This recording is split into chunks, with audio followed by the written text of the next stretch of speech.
बाजार के ट्रेंड पर बात करने के लिए हमारे साथ क्वेस्ट इन्वेस्टमेंट एडवाइज़र के सीईओ अनिरुद्ध सरकार जुड़े हैं। उनसे समझते हैं कि वो इस मार्केट में क्या अप्रोच रख रहे हैं। अनिरुद्ध जी, गुड आफ्टरनून। सबसे पहले तो नववर्ष की शुभकामनाएं। बताइए 2025 में कैसे बनाए पैसा, क्योंकि थोड़ा सा मार्केट जो है वो टफ हो गया है। Afternoon Anuj and happy new year to all of you. So मैं बोलूँगा ऑब्वियसली 2024 में बहुत अच्छा रहा है and I think every investor ने अच्छे से पैसे बनाए हैं एंड जो हमारा अभी व्यू रहा है वो हम लोग मेंटेन कर रहे हैं एंड इन्वेस्टर्स को वही एजुकेट कर रहे हैं कि डेफिनेटली 2025 का जो फर्स्ट हाफ रहेगा थोड़ा सॉफ्ट रहेगा। आई वुड नॉट से नेगेटिव रहेगा बट थोड़ा सॉफ्ट रहेगा, मेनली बिकॉज जो फर्स्ट हाफ रहेगा which is basically the third quarter of FY25 and the fourth quarter of FY25 जहाँ पे अपने को नंबर्स देखने को मिलेगा, ये पीरियड में थोड़ा सा आपको रिकवरी दिखेगा compare to the first half of FY25 and multiple expansion होना थोड़ा डिफिकल्ट है immediately. But second half of this calendar year अगर मैं देखूं, काफी अच्छा अपसाइड का पॉसिबिलिटी है for a simple reason that जो बेस इफेक्ट आएगा वो will come into play.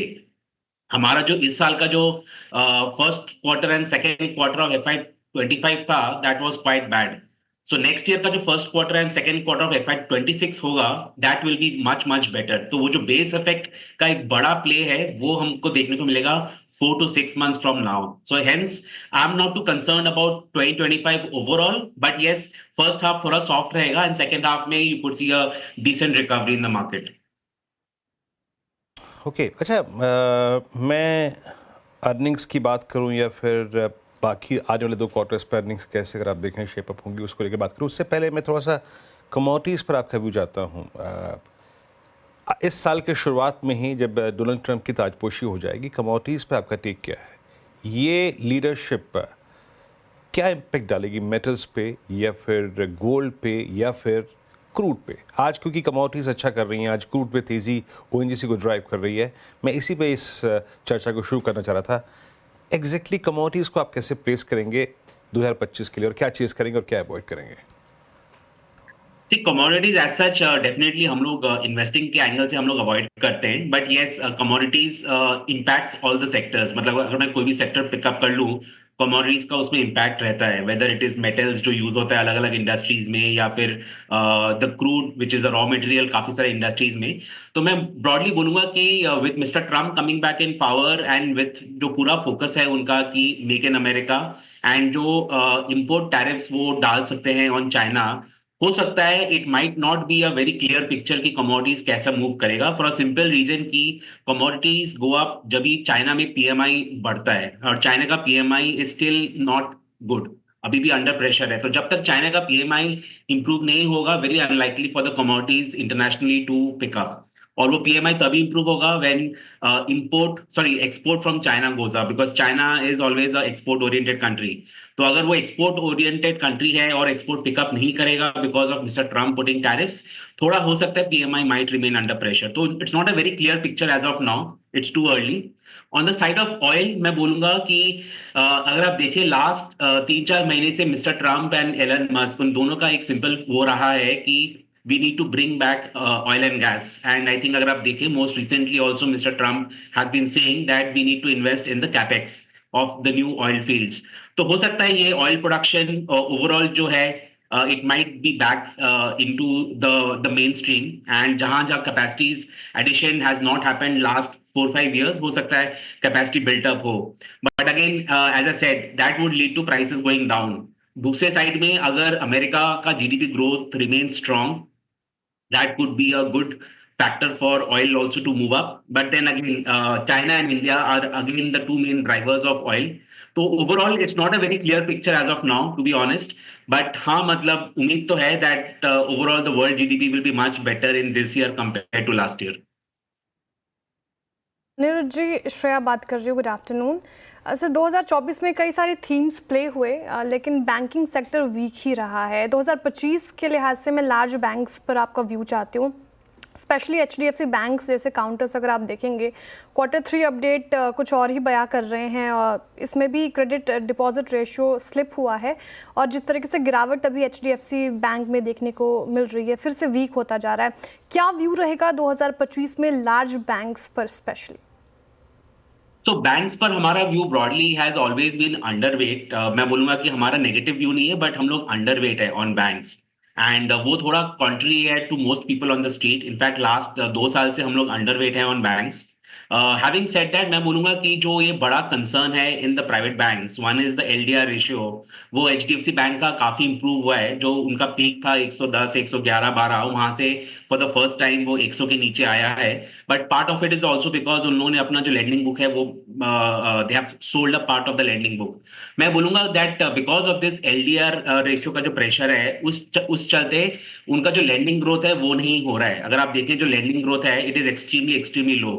On the other hand, banks को डिपॉजिट ग्रोथ करने के लिए RBI is pushing. Now the issue is कि you have all these bank, now सारे bank same customers के पास जा रहे हैं, तो उसमें क्या होगा, आपको इंटरेस्ट रेट हायर देना पड़ेगा, विच मीन्स आपका जो निम्स प्रेशर है वो रहने वाला है। So I am not very very bullish on overall banking, at least for the next 4 to 6 months, because मेरे को नहीं लगता है जो बड़े बैंक्स हैं they are yet out of the woods. Pressure बना रहेगा वहां पे। इन्वेस्टर्स को अगर फाइनेंशियल सर्विसेज खेलना है, इन द बीएफएसआई खेलना है, आई वुड से कि जो अदर फाइनेंशियल सर्विसेज है वहां पे ज्यादा अपॉर्चुनिटीज है, especially the ones which are linked to the equity market, whether it is asset management, broking firms, the wealth firms, platform businesses. I would say कि वहां पे ज्यादा अपॉर्चुनिटी है, बिकॉज वहां पे आपको 25 से 30% का अर्निंग्स ग्रोथ इजिली पॉसिबल है, जो बैंक्स में वेरी वेरी डिफिकल्ट। अच्छा, अनिरुद्ध जी, CY24 में जो स्पेस, जो सेक्टर्स, जो स्टॉक्स हैमर्ड हुए, उसमें एक स्पेस था real estate ancillary, whether it's astral, look at Berger, look at Asian paints, बहुत अगर आप देखें पेन था इस स्पेस में, क्योंकि एक नया प्लेयर आया था। एक इशू ये भी था, उसने अपने लिए एक स्पेस क्रिएट किया, और अभी उसका आई थिंक इम्पैक्ट कितना होगा शायद हम अभी 1-2 क्वार्टर्स में और पता चलेगा। अभी तो शायद सिर्फ फर्स्ट क्वार्टर में पता चला अभी यहाँ पे। आपको क्या लगता है जो प्राइस डैमेज हुआ है, that's enough, that's better to take a call? मतलब अब यहाँ पे एक कॉल लेनी चाहिए इस प्राइस पे, या फिर आप क्लैरिटी का इंतजार करेंगे 2 quarters? Definitely I'll go with the second option, which is कि I will want to wait for a simple reason, and ये हम लोग पहले से ही बोल रहे हैं कि जब बड़ा 2 प्लेयर एंटर करता है इन अ इंडस्ट्री जहां पर लास्ट 10 साल 20 साल में कोई नया प्लेयर एंटर नहीं हुआ है, एंड 2 बड़े प्लेयर्स एंटर हुए with a large amount of capex announcement, definitely 2 बड़े इंपैक्ट होने वाले हैं। एक है कि आपका मार्जिन इंपैक्ट होने वाला है, दूसरा है आपका द मार्केट शेयर इंपैक्ट होने वाला है। तो दोनों जब इंपैक्ट होता है, आपका अर्निंग्स ग्रोथ इंपैक्ट होता है in a big way. Now earnings growth जब इंपैक्ट होता है, उसमें क्या होता है, आपका मल्टीपल कॉन्ट्रैक्शन होता है, and that is what is visible in all these names which you mentioned. Multiple contraction हो रहा है क्योंकि जो पहले का जो अर्निंग्स ग्रोथ था वो नहीं हो रहा है आज के दिन में, एंड डेफिनेटली वो multiple won't be given to those companies. So मैं बोलूंगा I would want to wait and watch before the dust settles to take a call कि whether it's a good time to enter into the space. बिल्कुल। तो ये इस समय कुछ real estate ancillaries पर view. By the way, Spandana Sphoorty की हम बात कर रहे हैं लगातार, आज फिर 18% ऊपर। लेकिन दूसरा जो स्टॉक है क्रेडिट एक्सेस, इसी स्पेस में, उस पर भी ध्यान दीजिए, वो भी आज 13% ऊपर। और एक चीज़ मैं आपको बताऊं, जब से कुछ एनालिस्ट ने इस सेक्टर को डाउनग्रेड किया, और उनमें से एक आध व्यू तो खैर बहुत ही खास थे, जब से वो हुआ है तब से इन स्टॉक्स का आप चार्ट देखिए, एग्जैक्ट वहाँ पर बॉटम बना, और वहाँ से ये स्टॉक्स जो हैं वो रैली कर रहे हैं। इनफैक्ट इसका दोनों स्टॉक्स का 1 महीने का चार्ट देखते हैं हम ज़रा, उसमें आपको दिखाई देगा। ये 6 महीने का छोड़ दीजिए, क्योंकि उससे पहले तो बहुत कुछ हुआ था। वो जिसे कहते हैं ना, यू आर अंडर अरेस्ट, वो पुलिस एकदम एंड में आती है श्रेया, वो ये वाला मामला यहाँ पर हुआ था। दोनों के केस में, क्रेडिट एक्सेस के केस में और स्पंदना स्फूर्ति के केस में भी, जिस दिन डाउनग्रेड आए वहाँ से आपने स्टॉक्स में मूव देखे। स्पंदना का भी देखते हैं, 1 महीने का मूव हुआ। अनिरुद्ध, आप बाय कर रहे हैं क्या इन्हें, MFI स्टॉक्स को? नहीं, overall in the banking and financial MFI I have always avoided, because अगर मेरे को बैंकिंग एंड फाइनेंशियल खेलना है, फाइनेंशियल सर्विसेज में अदर फाइनेंशियल सर्विसेज खेलता हूँ, एंड बैंकिंग खेलना है तो I go with the PSU and the private banks. MFI I typically avoid. And आपने जो बोला बिल्कुल परफेक्ट बोला। आई थिंक काफी सारा जो पेन है इस इंडस्ट्री में जो लास्ट 6 मंथ्स 1 साल से दिख रहा है, and we have interacted with many of the MFI companies. Pain जो था, I think a lot of it is already priced in. तो मैं बोलूंगा कि मतलब यहाँ से फर्दर पेन लुक्स डिफिकल्ट। हो सकता है थोड़ा द टाइम करेक्शन हो सकता है, एंड जो आज के दिन में जो बाउंस है हो सकता है that is also because of dead cat bounce, but मैं बोलूंगा थोड़ा पेन अभी भी पॉसिबल है because multiple MFI loans is a thing जो एक बहुत बड़ा इम्पैक्ट है इस इंडस्ट्री में। जी, आप तमाम सेक्टर्स के ऊपर अपनी राय दे रहे हैं। ऑटो पे भी मैं आपकी राय जानना चाहूँगी। जिस तरीके से ऑटो बिक्री आंकड़े आए और मारुति ने, आप देखेंगे सरप्राइज़ किया है स्मॉल कार्स सेल्स में स्पेशली। अच्छी तेज़ी भी देखने को मिली हमें मारुति स्टॉक्स में। उसके बाद आज भी इनफैक्ट गिरते बाजार में वो हरे निशान पर ही कामकाज कर रहा है। 2025 में ऑटो सेक्टर को कैसे ट्रैक कर रहे हैं और क्या रणनीति वहाँ पर आप देख रहे हैं? ऑटो आई थिंक जो मैं अगर देखूं लास्ट 6 मंथ्स में उनका जो इन्वेंट्री लेवल रहा है वो एक बहुत बड़ा इशू था, because unsold inventory was a very very big issue for this industry. ये जो क्वार्टर गया है अपना, जो तीसरा क्वार्टर था, आई थिंक इसमें फेस्टिव सीजन का एक अच्छा डिमांड पिकअप हुआ है, and along with that the wedding season.